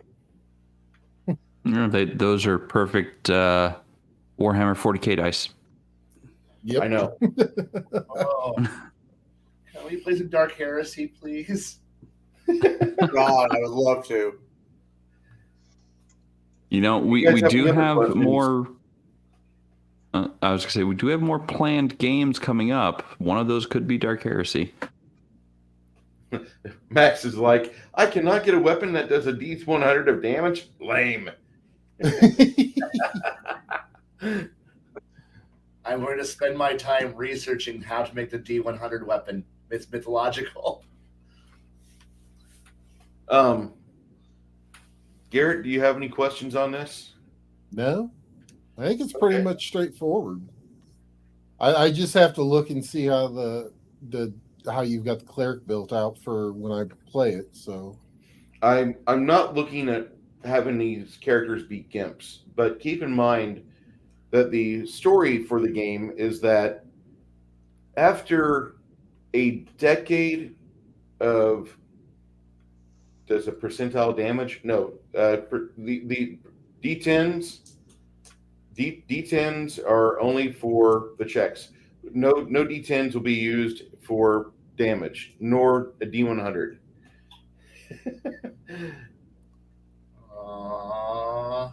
the story so far is that the Union Guild of Coasters and Traders had romanced basically a mountain dwarf community after about 20 years of trade with them to beg them to allow them to keep a crew of people through the winter and prepare the coming springtime, the first spring thaw. They would have a donkey train headed down this mountain pass because the silver was so much needed.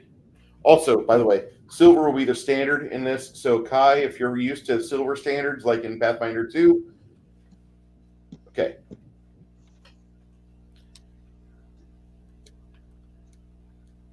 You are going to be basically the individuals with that horrible job of driving the armored car.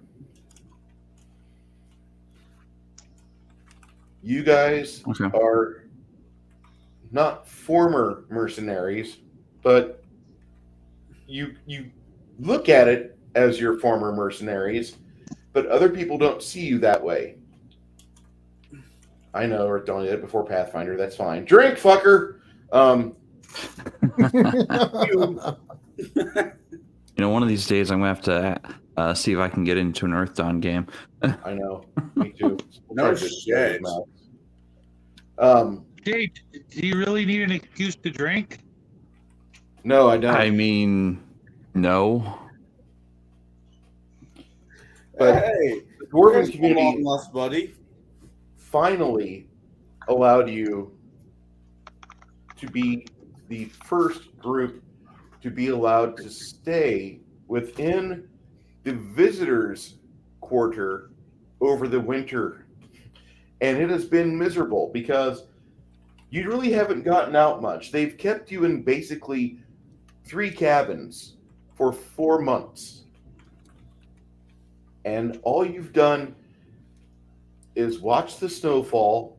You have a couple dwarves that talk to you. And because you are not dwarves, you do not get a lot of friendliness from these people. These are mountain dwarves. They are not hill dwarves. Mountain dwarves are renowned for their lack of charisma. So, as the month of April, or 4th month, is coming along, finally the temperatures are in the 20s, and that's where we will be starting this little one shot. Now, question, because I tend to know how donkey runners run in your campaigns. Is there going to be like a random barbarian villain out there that's going to try to kill the donkeys?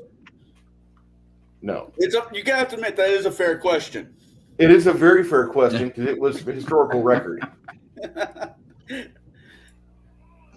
Fucking Greg. For those of you that don't know, we were having a perfectly fine game where donkey handlers were helping staff the donkeys, and then the players were running basically mercenaries protecting the donkey handlers. And as they were moving this wagon train along, they would find interesting things. And the Calhoun lady who was orchestrating the donkey handlers was like, listen, the donkeys could probably use a day or 2 of rest. If you want to go explore that dungeon, go ahead, but please be back soon. And so the party would get a chance to get off their horses and go do stuff and get experience and small bits of treasure or booty, whatever it might be. Well, one of the players did not like how all of the donkey handlers were mentally retarded because we had a character at our job that we had to deal with and spoke exactly like the donkey handlers. I wonder where I got that inspiration from. And so little Greg, playing his barbarian, massacred all 16 of my mentally retarded but socially very affluent with animals donkey handlers. He just he described the butchery that he was doing, and then after he killed them, he took his character sheet, ripped it up, and said, "I run to the hills," and then he left the apartment. leaving the rest of us in shock, like, what the fuck just happened? So, whenever Connell says things like that, that's a historical record that I have to recall for you because you guys weren't there. Or maybe you were, but, the others weren't. I just, these are things that people need to know. Yeah. Is there a mad donkey serial killer out there? So I'm taking a lot of inspiration, even though I'm running this in the Frog God world. I took a lot of inspiration out of Harn, especially the Silver Way and Guthbridge and the Kuzdal, because they are written so well for the Harn world. So, what other questions do you have? Kai, you look like I've done something bad. No, you haven't. What did I do? Nothing. Yet. Okay. I'm just being quiet. That's all. Do I continue to massacre the magic world and read about this ultimate spheres of power, or should I just put that book up? Sadly, No, just I look. I'll play whatever you hand me, and I'll make it work. okay. But like I'm not looking to get rich off this quote unquote game. I'm looking just to have a replacement for Pathfinder, because at some point it needs to happen. Right. I'm going to enjoy it. I'm not going to make any decisions until I get to play it. That's Okay. all. Fair enough. And then the aftermath, he's going to tear you apart. I'm going to get eviscerated by Kai. No, won't. You're assuming I'll care enough.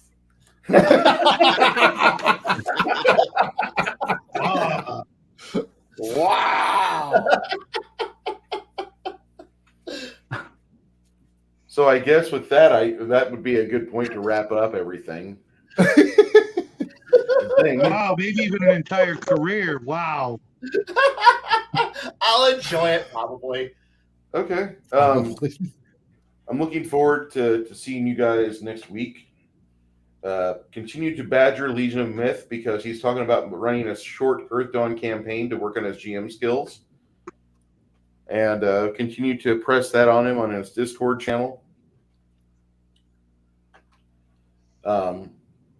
We'll be here next week with 5 characters for the party, and they will begin their excursion. If you've seen the movie The Sorcerer with Roy Schneider, then you know what I'm going to do to them. I mean, don't show us your hand or anything. I won't. There you go. Smart ass. Looking forward to next week, and we'll see how this works out. I hope you guys enjoy it. I hope it goes smooth. I think the system is pretty sound, because literally all I did was just lift the combat initiative system out of Hackmaster 5e, which I've played about 3 times, and I've absolutely loved it. I thought it was one of the most amazing things anybody's ever done in a fucking RP game. And it's like, that's your initiative system. Just count up. That's it. Okay. Yeah. Kai hated it so much that his computer died. Wow. Oh no. At some point, Kai's going to need to probably do what I do and have to start looking at Java computers or. Oh no, Meta. He just built a new computer. He just did? Yeah. I didn't realize that. Okay. Well, everybody, Shadow, I know you're doing a lot of stuff here lately with your son. What is the current run of videos you have going on? What's your current theme? Well, actually, since we're in a new month, it's all giant stompy robots with a little bit of Dungeons and Lasers previews in there, because I just got my Kickstarter, so I'll be showing that off. But it's right there in the title, father and son just doing whatever hobby, craft, painting, review stuff sparks our fancy at the moment. And at this moment, we're going to be doing a little BattleTech, a little Cab, a little Gundam. Okay, a lot of Gundam. And anything else we think of. Would you say Gundam style? No. Wow. That's a totally different thing. For those of you that didn't get the link earlier, the Discord is open, and Kai had a really good rant about basically just the state of gaming and where a person could go mentally while they're hoping things change for, I wouldn't say the better, but at least for the varied. Because we don't want things to get better. We want really things to just change enough to where we don't bitch about the same thing we bitched about last week. And the week before that, and the week before that. So check out. Well, I'm sorry. Isn't this week GM burnout? Isn't that the thing we're supposed to talk about? Well, everybody's talking about that, but again, everybody was talking about if you're into pop culture, they were talking about some crap with Kyle Brinks, and since WotC doesn't fucking register on my radar, I don't give two shits what WotC does. They could burn, and I wouldn't care. And I kind of pray for them to burn because, like, you've ruined Magic the Gathering, you've ruined Dungeons and Dragons. You're probably going to ruin My Little Pony and everything else you got your fucking insignia on the box art. So fuck you. Rot in hell. Die of cancer. So you read my letter to Games Workshop.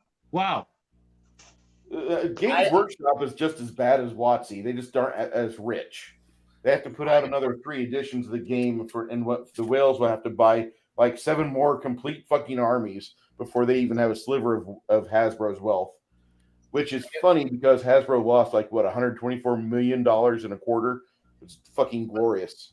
But the difference between Hasbro / WotC and Games Workshop is Games Workshop just does whatever the hell it wants and continues to go on, continuing trundling forward. Meanwhile, WotC somehow manages to go, we fuck it up bad every fucking somehow, and it gets a bigger and bigger dumpster fire. Meanwhile, you know what? I need a Necron army today. Fuck y'all. Have you been inside a Games Workshop lately, Kai? I don't know. I already have my Imperial Guard, my Necrons, and I have all the armies I would ever want and need. And periodically, I just go on eBay and buy random new shit to go add to the school collection. So I don't give a crap whatever they actually do anymore. I wouldn't actually know where to find a physical site anymore because all the ones I know closed. What do you mean a physical site? For what? A game shop store. A store like in a mall. You mean like a Games Workshop store where you can buy things but not play games there? Right. And you can like look at Here's stuff. the thing. Here's a big secret. Games Workshop doesn't give a fuck about North America. They don't. We live in the wrong country to be able to actually enjoy playing at enjoy, quote unquote, a GW store. If we're Americans, fuck us. And you know what? Yeah, I have a store 5 minutes away, and I guarantee you, if you talk to anybody who works there, they know, congratulations, you live in America. Fuck us. We're not important. Yes, but they don't give a shit. And more power to that company to have an attitude of, we don't give a shit. And I'm okay with that. Because I don't give a shit either. I'd like to think that they don't suck, but they really suck. They do suck. But you know what? They still write good books, or at least trashy fun books. They write good schlock. They write great schlock. The game itself sucks. I don't care. As long as I get a new book that involves shooting heretics, it's all right. I want more Eisenhorn. I want more Caiaphas Cain and more Tanis First and Only. Either way, I'm okay with this. Yeah. So yeah, as long as I have those three, I don't care about anything else because the heresy was kind of crap. Garrett, what are you doing on your Yes. channel? You just had, and I should have actually said this at the start of the show because I wanted to show you off for a second. You just did an interview with the son of the founder of Columbia Games. Correct. And you had a big, long conversation about the future direction of Harn. Yeah, it was actually good, and really the way I wanted to go about it is because like myself, I didn't know a lot about Harn. I they gave me a few items and I kind of perused it and everything else and whatnot, but and if you watch that interview, a lot of that interview is directed more toward the folks who don't know a lot about that world. And he got me hooked a little bit because I even did a follow-up video, a couple hours after we did our video and did the live stream that I released the next day about my thoughts. And I think I might actually start digging deeper into Harn itself, and maybe even doing a few more videos on it. I think you're about to level up as a GM. Oh yeah, I definitely. mean, I'm just going to say that like Harn is wonderfully detailed. There's very few games out there that really compare to it. Shadow will tell you that Arduin is a very much a game that actually predated the level of detail that Harn has. I can't verify that, but Shadow would probably tell you that. Yes, he would. Other than that, what do you have coming up on your channel there, Garrett? Like I said, I think I'm going to be looking at some of the more of the Harn material, and I think I may actually start doing some content on that coming up within the next week or so. Okay. Looking forward to that. Connell, Sundays. What are you doing Sunday? Sunday, I will be hanging out with Shadow, Gentleman Jack, Omanow, Mark, and whoever else decides to show up. I think even Bo might even show up, even maybe just in chat. Hunger is always welcome. I say that every Sunday, and I will continue to say that every Sunday. We will be talking about the 1980s Crawl movie, Krull. The ups, the downs, the love story, the weird eye monster, the weapon that makes no damn sense. That's what I'll be doing Sunday, and I might be doing a sneak peek of a module that I'm working on. I think you need to actually pay close attention to who the Cyclops is. I believe that's the first time his character was killed off in a movie.